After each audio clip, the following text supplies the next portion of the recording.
पाकिस्तान का passport international ranking में ऊपर आ गया है। आप लोग 32 मुमालिक में विदाउट वीजा जा सकते हैं अगर आपके पास पाकिस्तान का पासपोर्ट हो। वो कौन से मुमालिक हैं उनके बारे में तो आपको बाद में बताता हूं। पहले आपको यह बता दूं कि 2021 में इंटरनेशनल रैंकिंग में पाकिस्तान के पासपोर्ट का नंबर था 113वां, लेकिन अब 2025 में पाकिस्तान का पासपोर्ट इंटरनेशनल रैंकिंग में आ गया है 100 नंबर पर। ना सिर्फ पाकिस्तान का पासपोर्ट 100 नंबर पर आ गया है, बल्कि पाकिस्तान के साथ साथ सोमालिया और यमन का पासपोर्ट भी 100 नंबर पर आ गया है। अब आपको उन 32 मुमालिक के बारे में बताते हैं जहां आप विदाउट वीजा जा सकते हैं अगर आपके पास पाकिस्तान का पासपोर्ट हो। इन मुमालिक में शामिल है Burundi, Cambodia, Cape Verde Islands, Comoros Islands, Djibouti, ग्युनावा, Maldives, Mauritania, Mozambique, Kenya, Nepal, पोलो Islands, Qatar, Samoa, Senegal, Sri Lanka भी जा सकते हैं, सोमालिया भी जा सकते हैं। इसके अलावा बारबाडोस भी जा सकते हैं, कुक आइलैंड्स भी जा सकते हैं, डोमिनिका भी जा सकते हैं,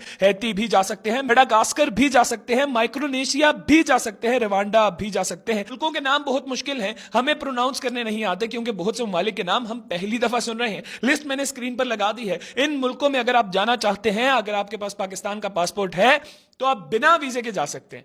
पाकिस्तानियों के बड़े वीजे रिजेक्ट होते हैं, ऑस्ट्रेलिया के, इंग्लैंड के, कनाडा के, न्यूजीलैंड के, लेकिन इन मुमालिक के लिए आपको वीजा नहीं चाहिए। पासपोर्ट उठाओ, टिकट कटाओ और पहुंच जाओ। शुक्रिया।